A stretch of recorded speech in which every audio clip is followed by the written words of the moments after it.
Assalomu alaykum Sodom Nozirning Giromi dastaqo'yi ki dar Viktorina barman mekunand. Assalomu alaykum bo'lidiga.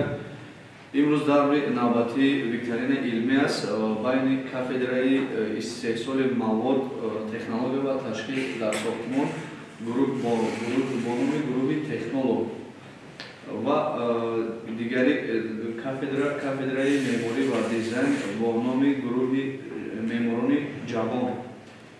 خب سخن رو دراز نکرده آغاز میکنیم از دسته گروه تکنولوژ. مرحبا سردار دسته خودتون رو معرفی میکردید. از دسته تکنولوژ و همکارانی من کریموف دنیا، از دسته اسماعیل ابوبکر و عبدالسلام احسان و دکتران سلام. تشکر. زیاد از دسته تکنولوژ و برای معرفی کردن میگذاریم با دسته گروه معماران جوان. سلام علیکم استادان، من سردار دسته گروه معماران جوان. من صالح خانمیرا. گروه ما از نصرالله، نجیب‌الله، دلافروز عزیزه عبارت میباشد.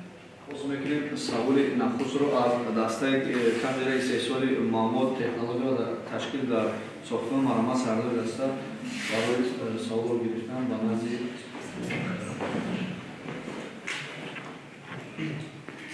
شرط گذاشتن است که برای یک سوال یک دقیقه معین شده است. خب با دقت باشید سوال چنین است. سال 1321 در شهر خوجند به دنیا آمده است.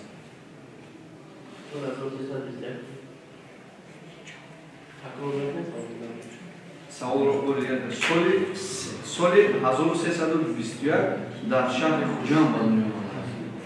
سوال کریموف دنیا مرحبا. سال 1321 در شهر خوجند کمال خوجندی به دنیا آمده است. آنه دوستان میتونم شاید که یکم جواب درست باشه. نیست هم درصد باید داره. باید سوال جواب درست از محمد جان پرسان میشه. دسته تکنولوژ کاملا. خب برای جواب پیشنهاد گروه تکنولوژ از اعضای کمیسیون برای برگزاری کردن مرحبا مصاحبه داریم. 5 دسته گروه معماران جوان کمیسیون و دیزاین مرحبا سردار دسته.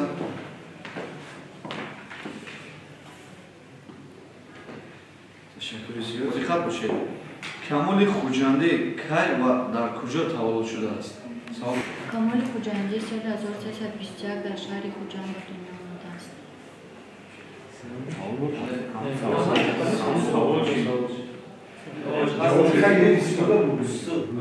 جواب پیشنهاد کردن دسته معماران جوان درسته. مرحبا از آن کنید. 5 و دسته تکنولوژی کافدرای استحصال معمار. با دقت باشید. اشعار کمال خوجندی از کدام نوع ادبی عبارت است؟ سوال شما فهم است؟ هر یک چیز هر یک میتونه گروه تشکیل کنه سوال او دیر است. من شنیدم سوال خوب. حالا شنیدم سوال در روز چیزی هست.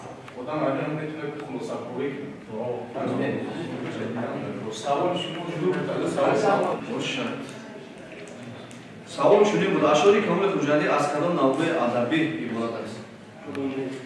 از دسته جامعه کمال خوجندی از غزل ها اساساً بسیارتر کمال خوجندی به نوشتن غزل ها بسیار مشغول شده است. غزل ربوعی نیز در این چنین و ما در اخیر گفتنیم که بسیارتر به غزل و ربوعی نوشتن اشعارش را استفاده بودن. خب نباشم مرحبا محمد جان دسته درست است. خب اعضای کمال مرحبا درست باشد.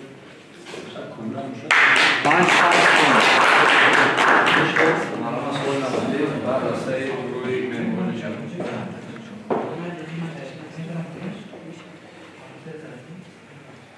با دقت باشید. سوال میشنید است. غزل ذکر کرده کمال خوجندی در موضوع غریبی نوشته شده است. سوالش غزل ذکر کرده کمال خوجندی در موضوع غریبی نوشته شده است. سالی خونی را باید سوال جامعه دل مقیمی کوبی جانان است اومد اینجا غریب چون کند به چورای مسکین تنی تنها غریب آرزومند دیاری خشم و یارانی خش در جهان تا چند گردم به سر به پا غریب چون تو در غربت نیفتادی چی دانی حالی ما مهنتی غربت نداند هیچ کس ایلا غریب در غریبی جان به سختی می دهد مسکین کما با غریبی با غریبی با غریب با غریب جوابی پیشنهاد کرده دسته ماموران جوان کاملا درست از اعضای شما دسته گروه تکنیک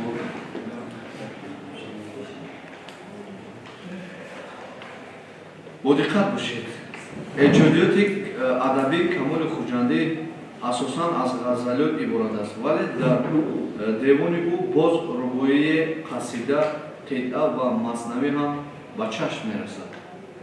ادبی کمال خوجندی اساساً از غزلیات عبارت است ولی در دیوان او باز رباعی قصیده قطعه و مثنوی هم به چشم میرسد.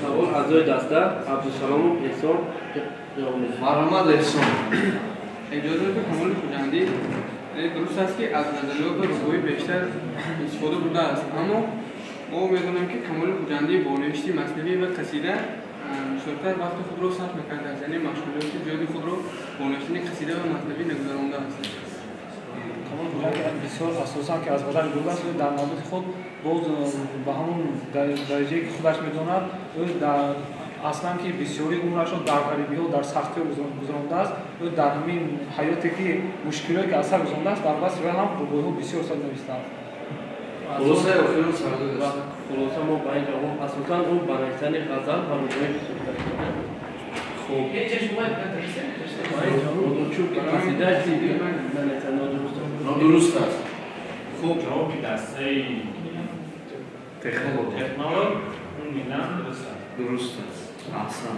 مرحمت اعضای کمال پنج ماموران جوان مرحمت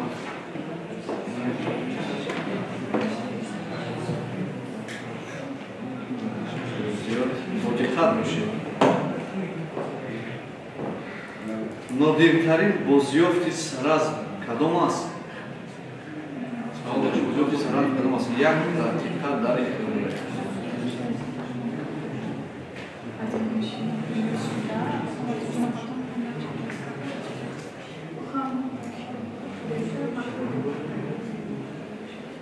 رسید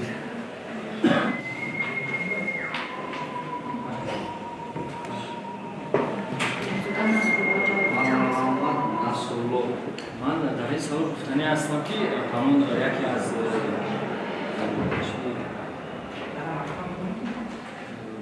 موضوع نادرترینی که در سرز یافته شد همون یک باشیشگاه بود یا اینکه یک آثارخانه یافتن که سال 12 اکتبر سال 2020 در بالای آن نویس گرفته شد که همین یکی از نادرترین آثار ماندگی از سرز بود. ولی باز با جواب میگرده خلاصه اخیرا نادرترین بازیافت سرز کدام است؟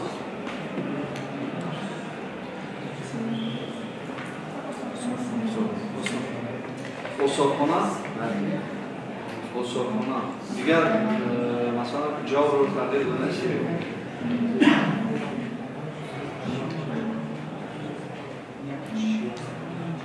خلاصه سرگرد است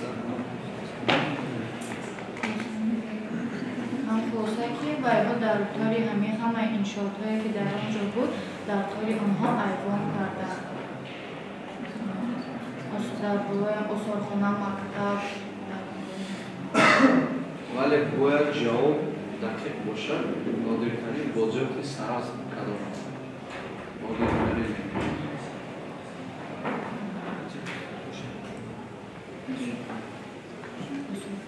آثارخانه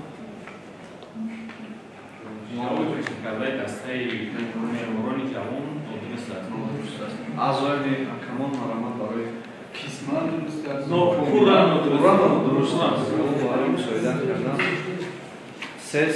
се. خب سوال دعوتی تشکر زیاد بچه‌ها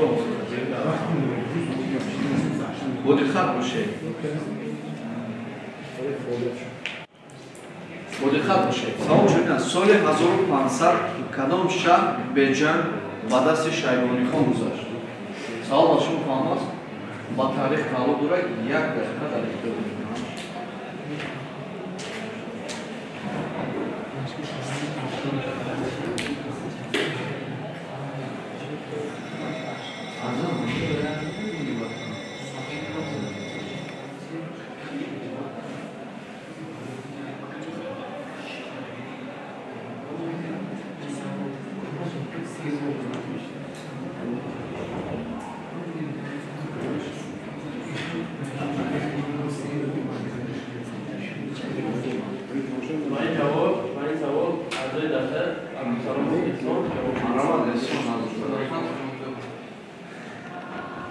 سال کدام سال؟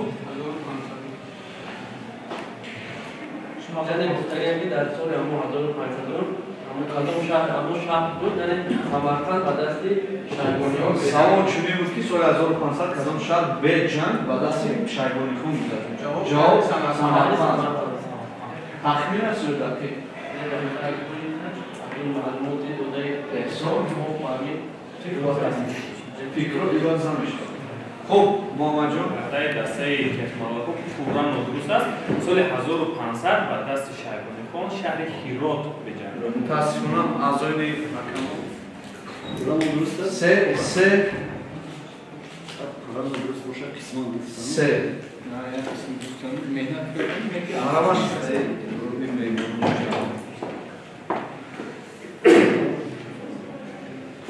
با دقت باشید سالهای حکمرانی دولت صفاریان کدام سال بود؟ دولت صفاریان سوال با شما فهمید یک دقیقه در اختیار دارید سالهای حکمرانی دولت صفاریان کدام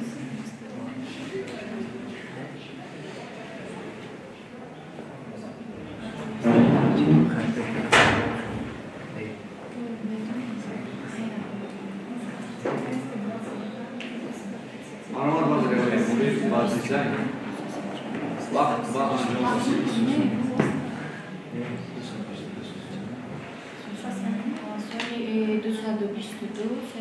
انجام جواب شما سال 322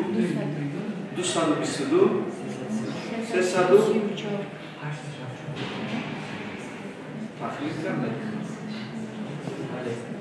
بار دیگر جواب رو بلندتر تکرار بگردید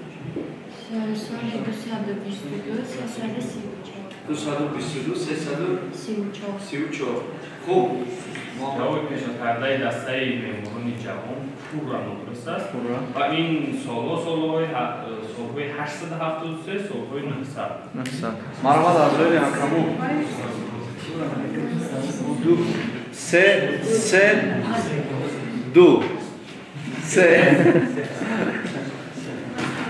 марҳамат суоли охирон ба кафедраи се соли маъмур технология ва ташкил дар гурӯҳи технология бо диққат бошед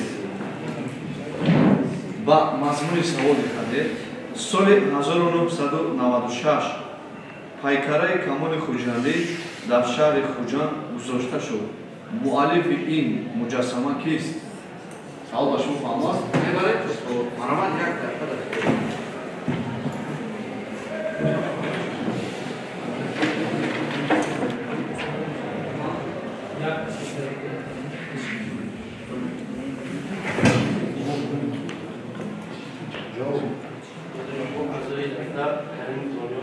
марҳамат дунё пайкари камоли хуҷандӣ ки дар шаҳри хуҷанд гузошта шуд муаллифи ин асар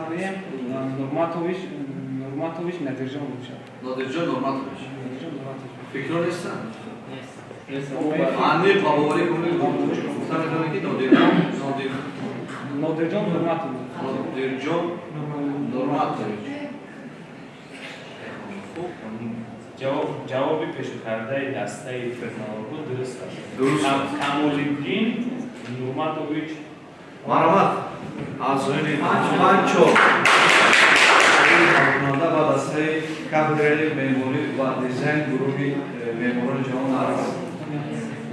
با دقت باشید. یادگاری‌های قدیمی سراسر رو کی کشف کرده است؟ یادگاری‌های قدیمی سراسر رو کی کشف کرده است؟ با سرچشمه‌ای رو نداره. از باش خدای باره؟ بله. مرحبا.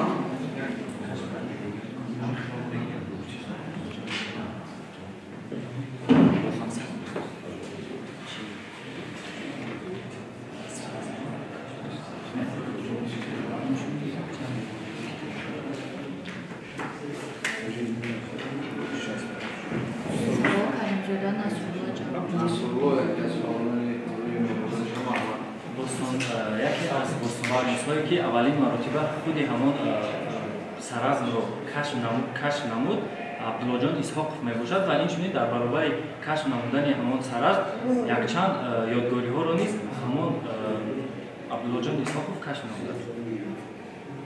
خلاصه آخران کی کشف کرده است؟ عبدالله جان اسحاقov. عبدالله جان اسحاقov. بله.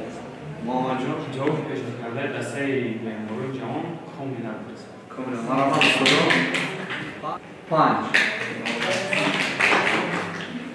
خوب تشکر زیاد برای دو دسته‌ای که بین در رقابت‌پذیری جالب نمودند. کافدرای استحصال مواد تکنولوژی و تشکیل در ساختمان با گروه تکنولوژ و کافدرای معماری و دیزاین با گروه معماران جهان امروز رقابت‌پذیری نمودند. هر دوی دسته بین فعال بودند. روزی برای قسمت اساسی برای غالب رو معین کردن اسامدین محمد رو به صحنه دعوت می‌نمایم. مرحبا